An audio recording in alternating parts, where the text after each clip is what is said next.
We'll be back from the break, and now let's head to Kabale, as the education sector partly is accounting to the big number of public servants, and some have actually been beneficiaries of the teacher training and education project. And as part of an extensive skilling, government and the Belgium agency Enabel have launched an ICT innovation hub at NTC Kabale. This initiative aims to nurture and promote innovative startups while providing them essential resources to support growth and industry-changing products as well as services. Norbert Ndiamhachi reports. At the closure of the teacher training education project at NTC Kabale, Honorable David Bahati, who represents the Education Minister, Janet Kataha Museveni, launched the ICT Innovation Hub, an initiative to implement the Belgium-funded TTE project. The development intends to create a conducive environment for innovation and startup growth. German agency Enable was part of this groundbreaking drive towards skills and entrepreneurship promotion. On behalf of the First Lady and the Minister of Education and Sports, I want to officially launch this digital hub at Kabale National Teachers College for the community of Chigezi. Enable has jointly been working with government to enforce national development plans and the 2023-2030 Agenda for Sustainable Development. Tom Vaneste, Enable's resident representative in Uganda, reassures continued support from the Belgium despite closure of the teacher training education project, while Hannah Nayonga, the innovation manager, emphasized the significance of the hub, citing its role in quality skilling in Kabale and border Chigezi sub-region. The State for Industry, you'll be happy to know that we will continue our more than 10 years investment in skilling and creating jobs.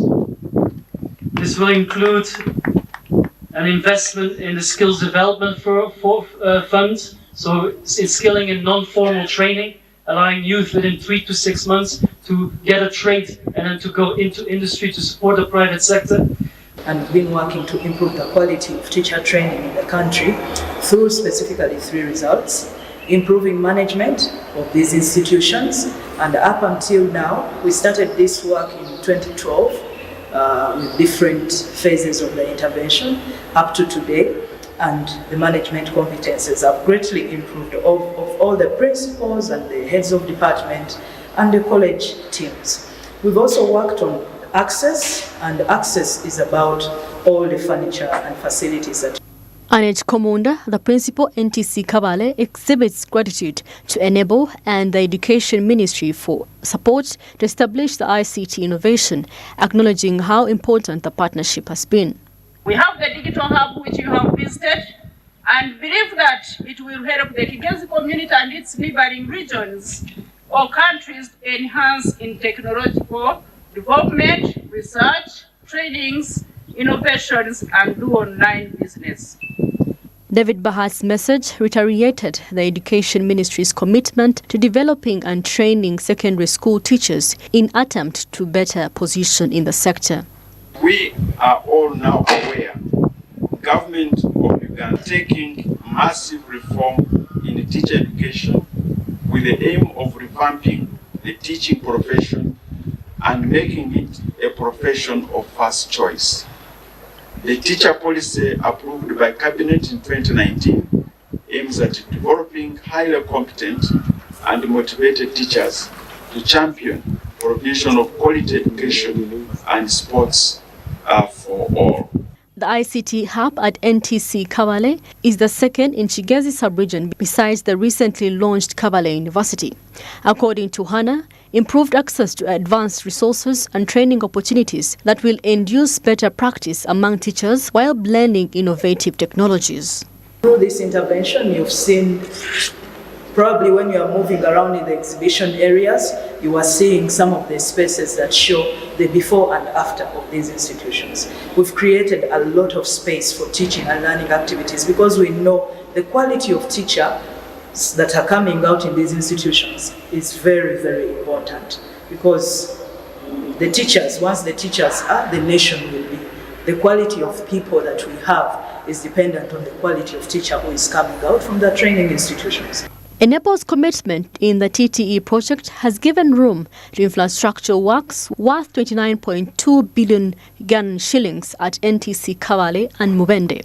The project has as well had bearings in Kabale, Kariro, Mubende, Muni and Unyama, promoting human resource competence and environmental protection through renewable energy use. Nopanyam Hachi compiled this story.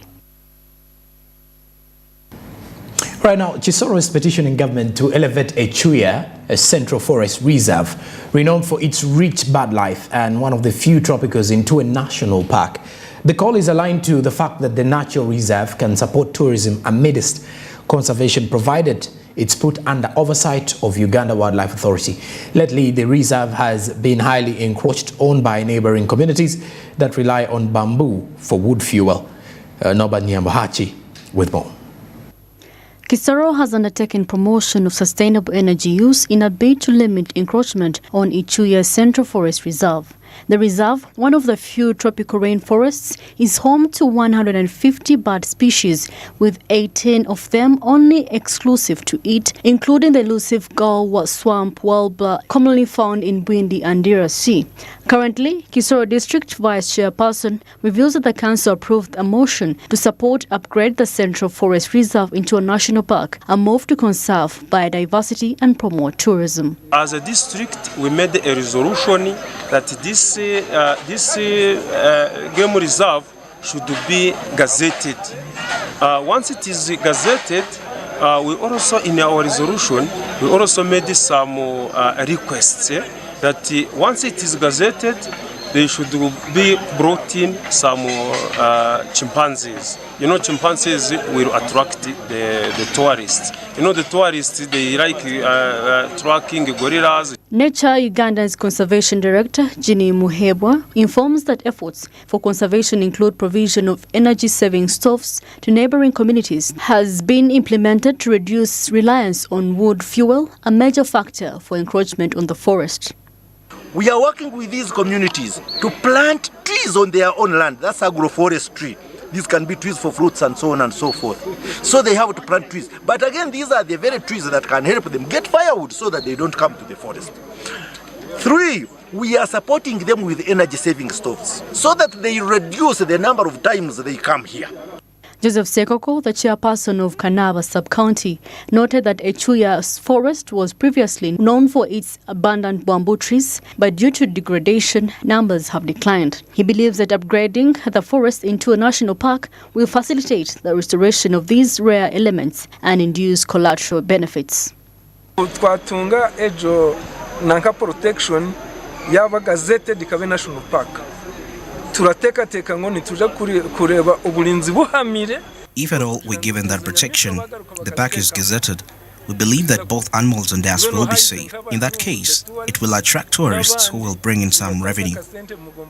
Beneficiaries of the conservation efforts expressed their transformed perception towards the environmental conservation, as energy-saving stoves were primarily availed in the light of this concern.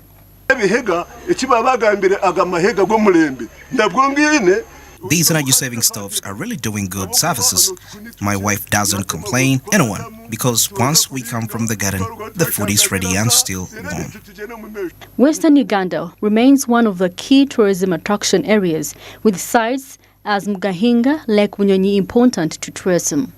Call for elevation of Echuya Central Forest Reserve serves as a reminder to the essence of biodiversity and protection. Nobandia Muhachi, Masekatsimi for Smart 24 TV, Business Today. All right, now, lastly, we head to the south of the continent. Our South Africa is working on about 25 projects in existing substations that could unlock about 13 gigawatts of energy. The grid expansion plan, according to the electricity minister, goes as far as 24 gigawatts in the next decade to resolve persistent load shedding, whose loss is estimated at 899 million rands a day. South Africa's electricity minister, Gosiensho Ramagopa, announced plans for grid expansion as a priority over the next 10 years to wholesomely handle the electricity crisis that has dragged on since 2007. Although the current crisis seems yet to be resolved, with the state company ESCOM battling plant breakdowns and corruption. He confirms that government shall pursue 25 different projects in already existing power plants to generate more 13 gigawatts of electricity. To ensure that we address the issues around the expansion of the grid. And in this relation, we are going to do a number of things. We are tracking about 25 projects in existing substations that will potentially unlock about 13 gigawatts of energy, including the 1 gigawatt self-build IPP projects in the next 5 years. So we are looking to track those projects, like I said, 25 in the existing substations, so that we are able to enable these 13 gigawatts of projects to come on stream in the next 5 years. And the projects, which shall cumulatively increase South Africa's grid capacity annually, will bring the total power generation to 24 gigawatts at its completion, projected to end the long-standing limited power generation capacity, influenced in part by aging power infrastructures and reliance on coal energy. The minister's statement followed announcements from ESCOM, South Africa's main power supplier, that the country has lost more 16,900 megawatts of power generating capacity as broken infrastructure was never maintained in time. Gene Daniel, Smart 24 TV, Business Today. All right, and as we are signing out with the bulletin tonight, let's have a recap of our top stories. Headlines tonight. We look at investment and business resilience. East African Business Council and the regional members are pursuing investment and trade growth as summit nears. Kosase has picked on Microfinance Support Center, digging into disputed credit and development services as 48.5 billion shillings is quoted in non-appraised collateral free loans.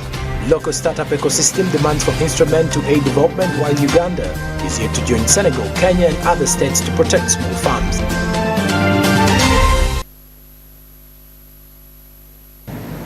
Well, there you have it. Business Today comes to an end. I'm Joram Paul Sonko with Winnie Buyinza Nakauchi on for the sign language interpretation. Quite a wonderful day we've been having here in regards to the business reports coming up. But till tomorrow, we wish you all the best for the evening, a good night, and keep safe.